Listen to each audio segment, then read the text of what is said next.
श्रीपरमात्मने नमः। अथ प्रथमोऽध्यायः। अर्जुनविषादयोगः। धृतराष्ट्र उवाच धर्मक्षेत्रे कुरुक्षेत्रे समवेतायुत्सवः मामकाः पाण्डवाश्चैव किमकुर्वत सञ्जय। सञ्जय उवाच दृष्ट्वा तु पाण्डवानीकं व्यूढं दुर्योधनस्तदा आचार्यमुपसंगम्य राजा वचनमब्रवीत् पश्येतां पाण्डुपुत्राणाम् आचार्यमहतीं चमूं व्यूढां द्रुपदपुत्रेण तव शिष्येण धीमता अत्र शूरामहेश्वासा भीमार्जुनसमायुधि युधानो विराटश्च द्रुपदश्च महारथः धृष्टकेतुश्चेकितानः काशीराजश्च वीर्यवान् पुरुजित्कुन्तिभोजश्च शैब्यश्च नरपुङ्गवः युधामन्युश्च विक्रान्त उत्तमौजाश्च वीर्यवान् सौभद्रो द्रौपदेयाश्च सर्व एव महारथाः अस्माकं तु विशिष्टाये तां निबोधोजुदोत्तम नायका मम सैन्यस्य संज्ञार्थं तान् ब्रवीमि ते भवान् भीष्मश्च कर्णश्च कृपश्च समितिञ्जयः अश्वत्थामा विकर्णश्च सोमदत्तिस्तथैव च अन्ये च बहवः शूरा मदर्थे त्यक्तजीविताः नानाशस्त्रप्रहरणाः सर्वे युद्धाविशारदाः अपर्याप्तं तदस्माकं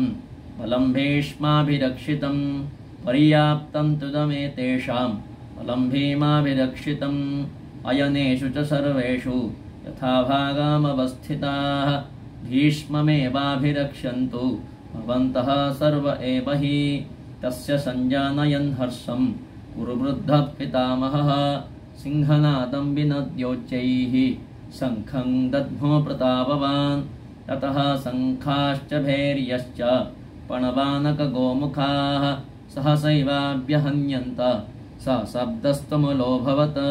ततः श्वेतेर्हये युक्ते महति स्यन्दने स्थितौ माधवः पाण्डवश्चैव दिव्यौ शङ्खौ प्रदध्मतुः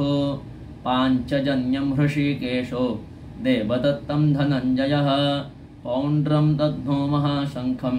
भीमकर्मामृकोदरः अनन्ताविजयं राजा कुन्तीपुत्रो युधिष्ठिरः नकुलः सहदेवश्च सुघोषमणिपुष्पकौ कास्यश्च परमेश्वासः शिखण्डी च महारथः दृष्टद्युम्नो विराटश्च सात्यकिश्च पराजितः द्रुपदो द्रौपदेयाश्च सर्वशः पृथिवीपते सौभद्रश्च महाबाहुः शङ्खान् दद्मुः पृथक् पृथक् सघोषोधात्तराष्ट्राणां हृदयानि व्यदारयत् नभश्च पृथिवीं चैव तुमुलोऽभ्यनुनादयन् अथ व्यवस्थितान् दृष्ट्वा धात्तराष्ट्रान् कपिध्वजः प्रवृत्ते शस्त्रसम्पाते धनुरुद्यम्य पाण्डवः ऋषिकेशं तदा वाक्य इदमाह महीपते अर्जुन उवाच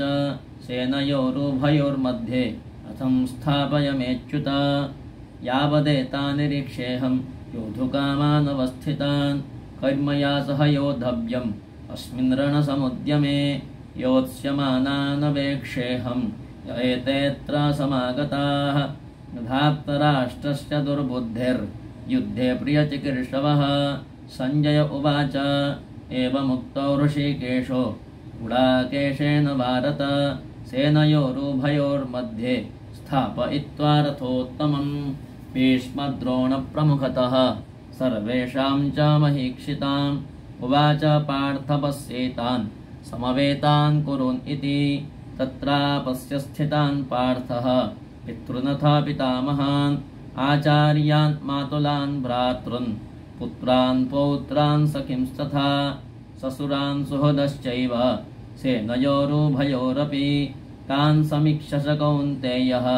सर्वान् बन्धूनवस्थितान् कृपया परयाविष्टो विषीदन्निदमब्रवीत् अर्जुन उवाच तुष्टेमं स्वजनं कृष्ण युत्सुं समुपस्थितं सीदन्ति मम गात्राणि मुखं च परिशुष्यति वेपथुश्च शरीरे मे रोमहर्षश्च जायते गाण्डीवं संसते हस्तात् त्वक्चैव परिदह्यते न च शक्नोम्यवस्थातुं भ्रमतीव च मे मनः निमित्तानि च पश्यामि विपरीतानि केशव अच श्रेयोऽनुपश्यामि हत्वा स्वजनमाहवे न काङ्क्षे विजयं कृष्ण न च राज्यं सुखानि च किं नो राज्येन गोविन्द किं भोगैर्जीवितेन वा येषामर्थे काङ्क्षितं नो राज्यं भोगासुखानि च त इमेव स्थिता युद्धे प्राणान् त्यक्त्वा धनानि च आचार्या पितरः पुत्रास्तथैव च पितामहाः मातुलाः स्वसुरा पुत्राः शाला सम्बन्धिनस्तथा एतान्न हन्तुमिच्छामि घ्नतोऽपि मधुसूदन अपि त्रैलोक्यराज्यस्य हेतुः किं नु मही कृते निहत्य धार्तराष्ट्रान्नः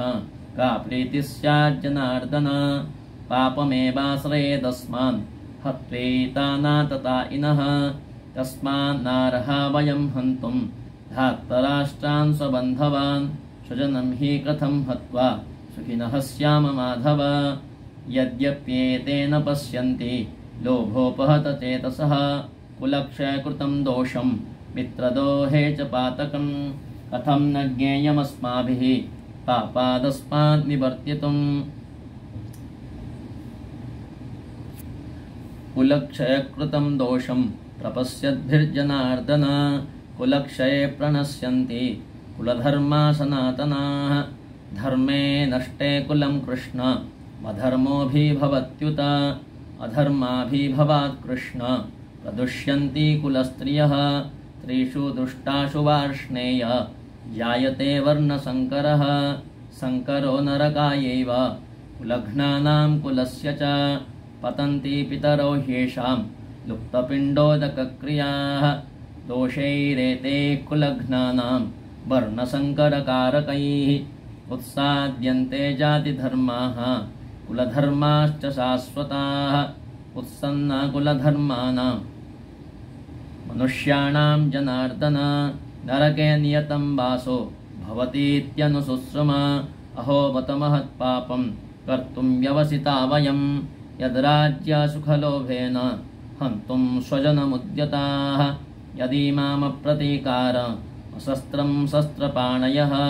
धात्तराष्ट्रारणे हन्युस्तन्मे क्षेमतरं भवेत् सञ्जय उवाच एवमुक्त्वार्जुनः सङ्ख्ये अथोपस्थ उपाविशत विसृज्य ससरं चापं शोकसंविघ्नमानसः ॐ तत्सत् इति श्रीमद्भगवद्गीतासु उपनिषत्सु ब्रह्मविद्यायां योगशास्त्रे श्रीकृष्णार्जुनसंवादे अर्जुनविषादयोगो नाम